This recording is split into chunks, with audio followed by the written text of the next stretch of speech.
Deixa eu te fazer uma pergunta sobre saneamento básico, rapidinho aqui, porque tem estados que estão tentando driblar, né, o marco do saneamento para manter estatais sem licitação. O governo federal está de olho nisso? Certamente está de olho nisso, a regulamentação também trata desse tema.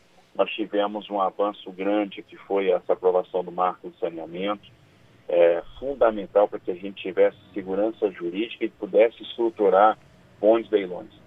A partir da edição do marco, nós tivemos leilões bem-sucedidos, como foi o da Casal em Alagoas, como foi o de Cariacica e o maior de todos, que foi o leilão da SEDAI do Rio de Janeiro.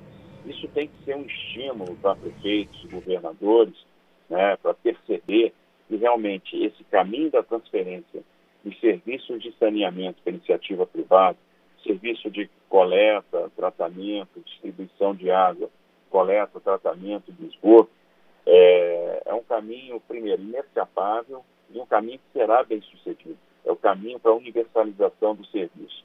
Certo que na SEDAI, 3 blocos foram leiloados, com sucesso, são 30 bilhões de reais de investimentos que foram contratados e que serão realizados nos próximos anos.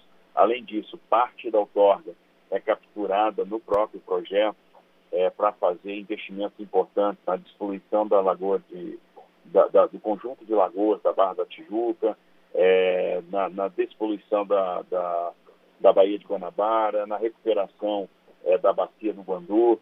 Então, um investimento extremamente importante que, no curto prazo, vão mexer muito com a construção civil, então são muitos empregos que serão gerados, e no médio e longo prazo vão descomprimir o serviço de saúde, vão ter uma repercussão ambiental importante.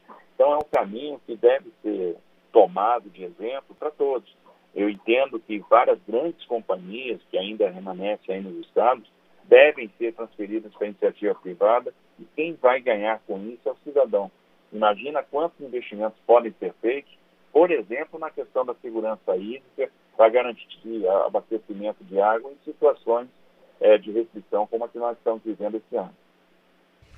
Ministro, eu gostaria de insistir na questão das ferrovias. O senhor mencionou aí os investimentos que têm sido feitos em transporte ferroviário de carga, né, de produção agrícola, etc. e tal, mas eu gostaria de me ater à questão do transporte de pessoas, né, de passageiros. Dá uma inveja danada, a gente viaja, vai no exterior, você chega na Europa, você vai a qualquer lugar, de trens confortáveis, baratos, de alta velocidade, e o Brasil, com as dimensões que tem, né, nunca fez um investimento sério no transporte de passageiros Brasil afora. Tem algumas cidades, como São Paulo, etc., há isso, né, Rio de Janeiro também, mas de uma maneira geral o país é completamente desprovido de transporte ferroviário de passageiros.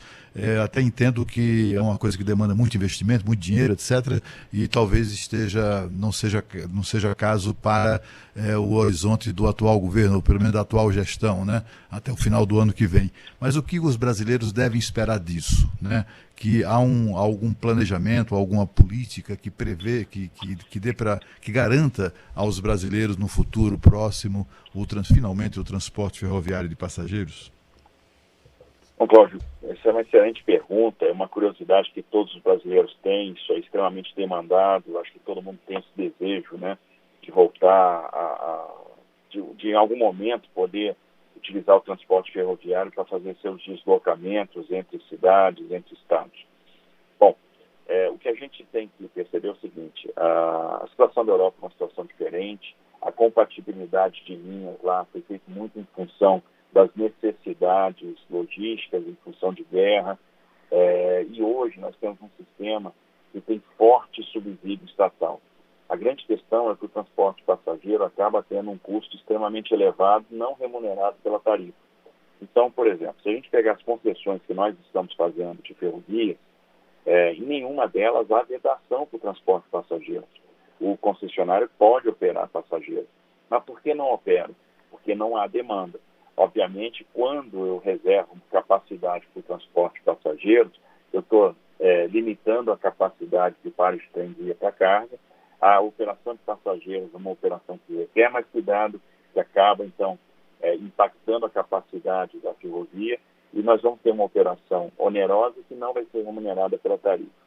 O que a gente deve ver é uma mudança nisso ao longo dos anos, principalmente com a inserção das autorizações no Brasil, porque a gente vai dar espaço para o empreendedor fazer o transporte de passageiros desvinculado da questão da receita tarifária, porque hoje o que vai botar um transporte de passageiros de pé não é a tarifa, mas sim as receitas acessórias, as receitas das operações de real estate, das operações imobiliárias. Então isso vai começar a acontecer. Nós temos aí um movimento interessante que é, na renovação antecipada do contrato da MRS em São Paulo, nós vamos fazer a transposição da linha férrea, da linha que hoje é compartilhada, né, passageiros e carga. Nós temos a linha da MRS sendo utilizada também pela CPTM, no transporte de passageiros. A gente vai fazer essa transposição, teremos uma linha exclusiva para carga, e isso libera espaço para o trem de passageiros. Esse espaço liberado vai representar a diminuição do investimento para a iniciativa do trem intercidade, que é o trem de média velocidade, que deve ser licitado e abranger a ligação entre Americana, Campinas e São Paulo. Então seria o primeiro trem de média velocidade no Brasil. A gente está falando então de um trem que se deslocaria aí a 160 km por hora e teria um reflexo importante na mobilidade das pessoas no estado de São Paulo. Então é uma primeira iniciativa de muitas que virão na sequência, principalmente se a gente tiver este cenário de poder trabalhar com as autorizações. Eu queria agradecer